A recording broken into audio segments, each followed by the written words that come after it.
Assalamualaikum warahmatullahi wabarakatuh.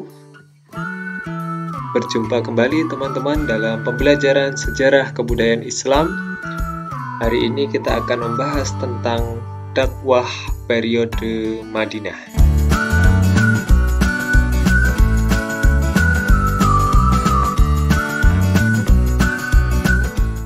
Perbedaan antara kaum Muhajirin dengan kaum Ansor. Jika teman-teman mengingat, kemarin materi kita yang terakhir yaitu tentang peristiwa hijrah Nabi dari Mekah menuju Madinah. Perlu diketahui bahwasanya sebelum dan sesudah Nabi hijrah ke Madinah sudah banyak masyarakat Mekah yang melakukan hijrah ke Madinah. Nah, orang-orang yang melakukan hijrah disebut dengan kaum Muhajirin hijrah.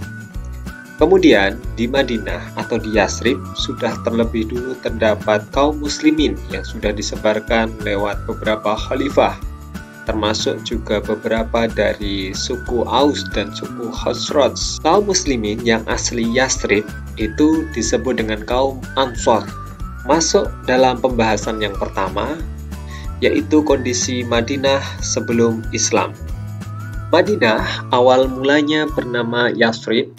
Dinamakan Yasrib karena orang pertama yang tinggal di kota ini bernama Yasrib bin Qa'id bin Ubail bin Aus bin Amalik bin Lawuds bin Iram, salah seorang anak keturunan Sam, di mana Sam ini adalah putra Nabi Nuh alaihissalam. Kota Yasrib sudah terbentuk kurang lebih 1600 tahun sebelum Masehi. Kota Yasrib berjarak sekitar 300 mil sebelah utara kota Mekah.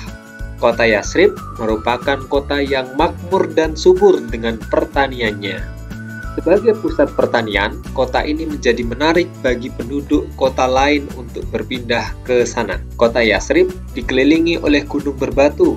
Di sini terdapat banyak lembah yang paling terkenal dengan nama Wadi. Persawahan dan perkebunan yang subur menjadi sandaran hidup penduduk setempat. Penghasilan terbesarnya adalah anggur dan kurma.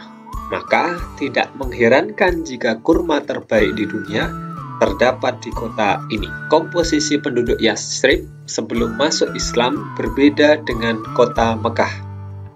Meskipun Yasrib bersuku-suku, dilihat dari karakteristik budaya agama, penduduk Mekah memiliki sifat yang homogen sebagai penyembah berhala. Dilihat dari struktur sosial dan budaya, penduduk Yasrib cenderung lebih heterogen dibandingkan Mekah. Mereka terdiri atas berbagai macam etnis dan kepercayaan, serta memiliki adat istiadat sendiri. Masyarakat Yasrib sebelum Islam dapat dikelompokkan menjadi 3. Yang pertama, kita bahas suku Aus dan Khazraj. Suku Aus dan Khazraj ini bertikai kurang lebih 120 tahun. Awal mulanya, nama dari suku ini diambil dari 2 orang saudara kandung. Mereka bertikai disebabkan karena provokasi kaum Yahudi yang iri dengan kemajuan suku Aus dan Khazraj. Akibat provokasi itu, suku Aus dan Khazraj terlibat perang saudara yang berkepanjangan. Yang kedua, kaum Yahudi.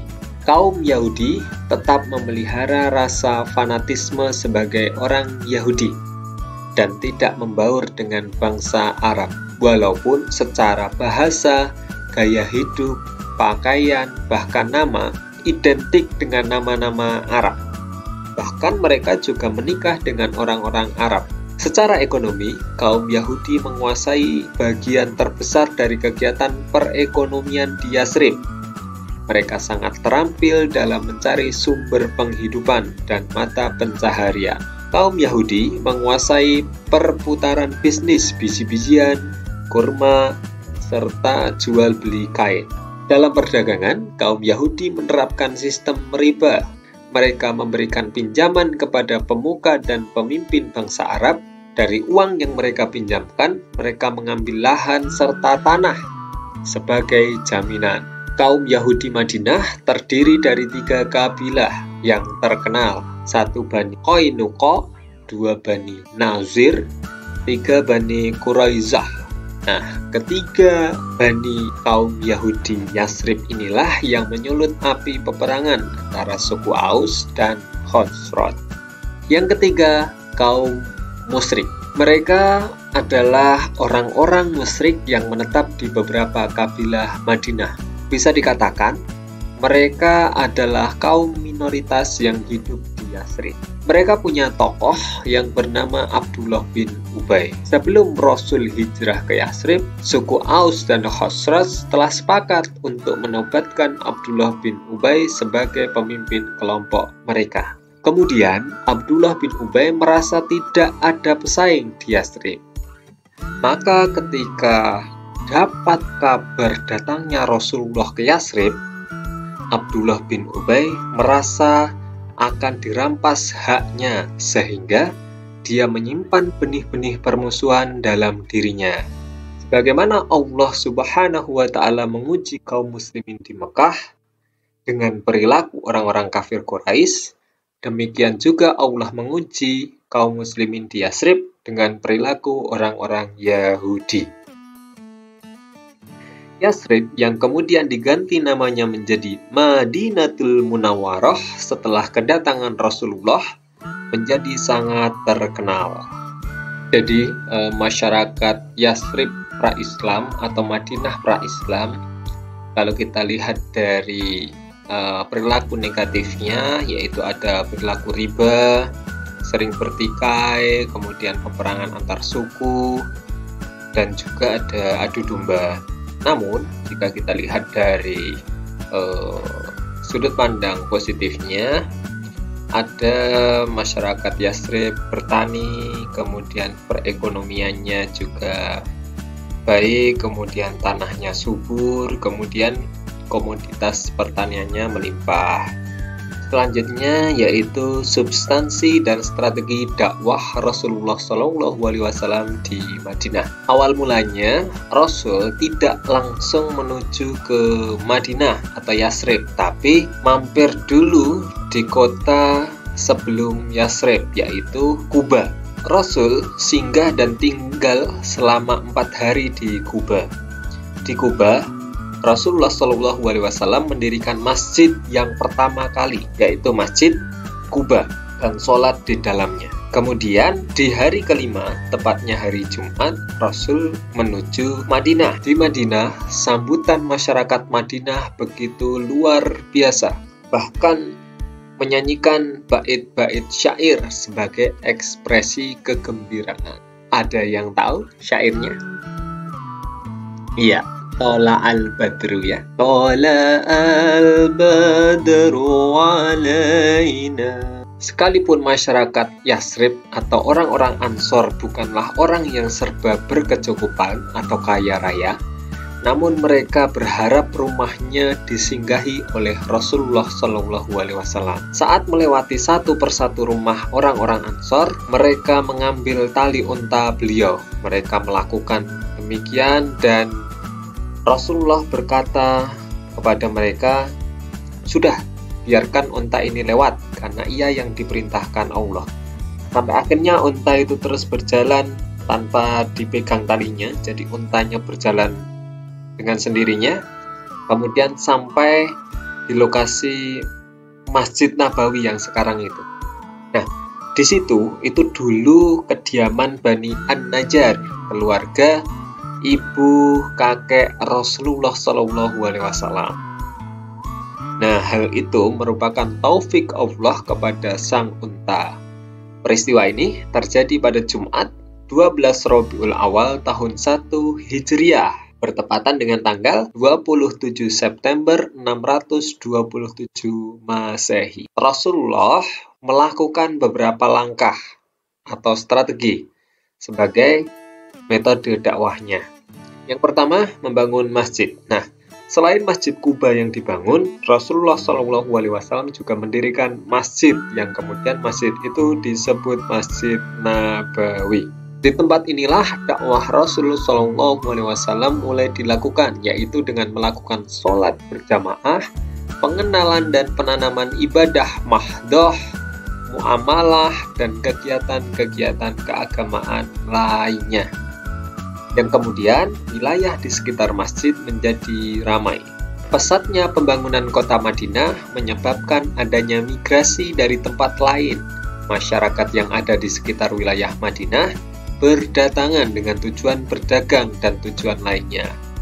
Keadaan yang demikian menyebabkan Madinah menjadi kota terbesar di Jazirah Arab. 2. Mempersatukan suku Aus dan suku Khazraj. Dua suku yang sering bertikai ini disatukan untuk kemudian mereka melebur menjadi kaum Ansor yang menolong hijrahnya Rasulullah SAW. Yang ketiga, mempersaudarakan kaum Muhajirin dan Ansor. Persaudaraan berdasarkan agama yang menggantikan persaudaraan yang berdasarkan darah, sehingga suasana menjadi lebih damai dan aman. Dengan mempersatukan kedua saudara atas dasar agama, maka persatuan di antara mereka semakin kokoh. Penanaman nilai-nilai moral. Rasulullah SAW berhasil menancapkan pilar-pilar masyarakat. Fenomena ini tidak lain merupakan dampak dari nilai-nilai yang diserap oleh para generasi agung berkat persahabatan mereka dengan Rasulullah SAW. Komitmen mereka melalui pengajaran, pendidikan, penyucian diri, dan ajakan kepada perilaku mulia. Rasulullah SAW juga mengajarkan kepada mereka tentang adab-adab berkasih sayang, bersaudara, menjunjung keagungan, kemuliaan, ibadah, dan ketaatan. Yang kelima, yaitu membentuk tatanan masyarakat. Rasulullah SAW membentuk suatu perjanjian yang melindungi hak asasi manusia di Madinah. Dan kemudian, perjanjian itu disebut dengan Piagam Madinah. Masuk pada sebab selanjutnya, terdapat beberapa peristiwa penting dalam dakwah Rasul periode Madinah. Yang pertama ada Piagam Madinah yang nanti kita akan bahas, atau nama lainnya Mitsaq Madinah. Kemudian yang kedua, respon Nabi terhadap kaum kafir Quraisy. Kemudian yang ketiga ada perjanjian Hudaibiyah. Para sejarawan menyebut bahwa Piagam Madinah sebagai konstitusi tertua di dunia sepanjang sejarah. Piagam tersebut menjamin kebebasan beragama kaum Yahudi, menekankan kerjasama sedekat mungkin di kalangan Islam, menyerukan kepada kaum Yahudi dan orang-orang Islam bekerja sama untuk perdamaian, serta menetapkan kewenangan mutlak kepada Rasulullah untuk menyelesaikan dan menegakkan perselisihan di antara mereka. Naskah Piagam Madinah terdiri dari 47 pasal yang dibuat dalam dua waktu yang berbeda. Pertama, kesepakatan yang terjadi sebelum berlangsungnya Perang Badar yang berisi 24 pasal yang membicarakan tentang hubungan antara umat Islam dengan umat-umat lainnya termasuk dengan kaum Yahudi. Kedua, kesepakatan yang terjadi setelah berlangsungnya Perang Badar dan berisi 23 pasal yang memuat tentang hubungan antara umat Islam, yaitu antara kaum Muhajirin dan Ansor. Inti dari Piagam Madinah adalah sebagai berikut. Kaum Yahudi beserta kaum Muslimin wajib turut serta dalam peperangan. Kaum Yahudi Bani Auf diperlakukan sama dengan kaum Muslimin. Kaum Yahudi tetap dengan agama Yahudi mereka dan demikian pula dengan kaum Muslimin. Kaum Yahudi dari semua suku dan kabilah diperlakukan sama dengan kaum Yahudi Bani Auf. Kaum Yahudi dan Muslimin harus tolong-menolong dalam memerangi atau menghadapi musuh. Kaum Yahudi dan Muslimin harus senantiasa saling berbuat kebajikan dan saling mengingatkan ketika terjadi penganiayaan atau kezaliman. Kota Madinah dipertahankan bersama dari serangan pihak luar. Semua penduduk Madinah dijamin keselamatannya kecuali bagi yang berbuat jahat. Nabi Muhammad adalah pemimpin umum untuk seluruh penduduk Madinah. Untuk respon Nabi terhadap kaum kafir Quraisy, kemudian perjanjian Hudaibiyah, kemudian ada hikmah, kita akan bahas di pertemuan yang akan datang. Untuk selanjutnya, teman-teman silahkan seperti biasa, jangan lupa di-upload tugasnya. Cukup sekian, selamat beraktivitas. Assalamualaikum warahmatullahi wabarakatuh.